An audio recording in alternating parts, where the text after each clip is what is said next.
We grew up in a time where marketing specialists were all the talk. You were one of the first 50 folks at HubSpot. And before your leadership role, you worked across customer marketing, advocacy, content marketing, lead generation. Like you got a taste of all these different hats.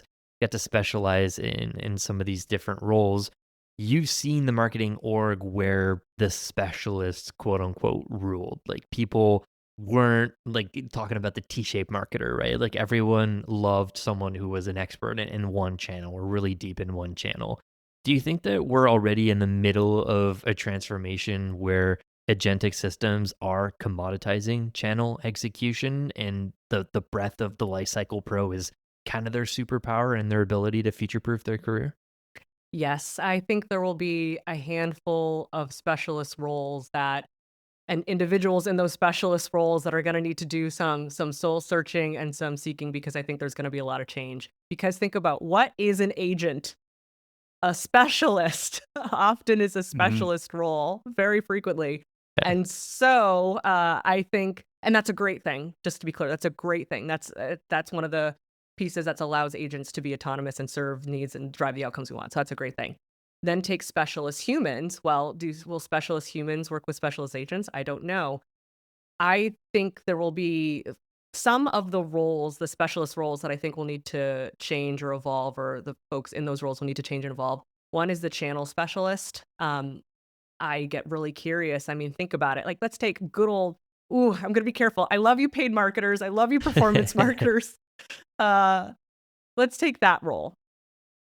I'm wondering what it's going to look like in this world of this new agentic org because think about it. It's not the game is not now how to optimize LinkedIn. I'm making this up in a B2B context, LinkedIn. The game is not to optimize LinkedIn.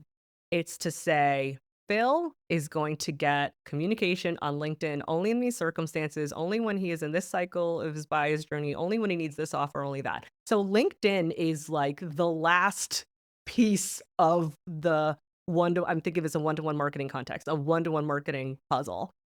I also wonder, I mean, one of my hypotheses is, are we actually gonna start getting the best channel optimization ever when you're only using a channel Hmm. when it serves the person and when they need it? I mean, that is gonna drive some of the best ROI you can see, right? So that's really interesting too. So paint this picture here. Okay, the performance marketer's role now, so much about optimizing campaigns and seeing impact at the campaign level. Now it's not at the campaign level, it's at the user level. So I'm doing this to be thought provoking. So I wonder now, what will that person do? Will they do something different?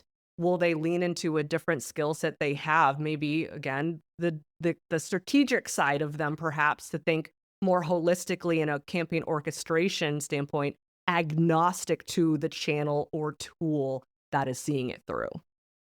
Yeah, such Yeah. a good point. I feel like, and I'm putting myself in the shoes of someone who is maybe a performance marketer, but you could put like email marketers in that bucket, like content marketers also. And like we hear this a lot. Folks will say, you know, think deeply about your current channel specialization role and think about like what else could you be doing to be more upper level, like strategic layer? And it's easy to say, like, think less about the execution and think more about the strategy and how you can orchestrate agents versus being the tactical, like executional person. But I feel like part of that is easy to say, like telling someone to be less execution and be more strategy. Like when you tell folks to think deeply about their current channel specialist role, what does that look like to you to move a layer up and think more about strategy? Like, how can people put that? Like, give us some practical like ideas there. Sure. I'll tease my profession a little bit more, as and someone who has fallen fault for what I'm about to say many times. Let's give an example. If you run your campaigns and you think exclusively in numbers, how many clicks, how many conversions, how many opportunities, and that is it, that is your hint you're not doing it yet. You are only thinking at the granular metric level. I would Mhm. say, Mhm. okay, go deeper. Now let's think about the human. What is the experience of someone who's at that conversion point? What are they thinking, feeling, doing, needing?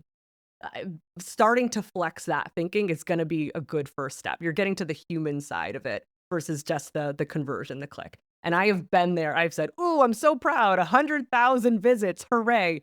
What does that mean? Yep. What is the actual human experience they've had? So that's a big one. And then I think the other thing is, maybe it's cliche or maybe it's basics. Be curious. Be really curious and be curious to understand the motivations, pains. Hang out with some product marketers. They're going to have a fantastic role in this new world.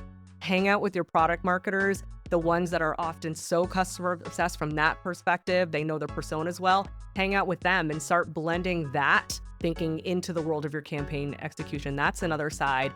And then I would say be AI curious. It's easy to say be passive as we start using these new tools. Don't be passive. Say what tools can I use to replace what I'm doing, and push yourself. That's really crucial too. So those three areas I think will be helpful as you look to expand and grow into a more strategic mindset.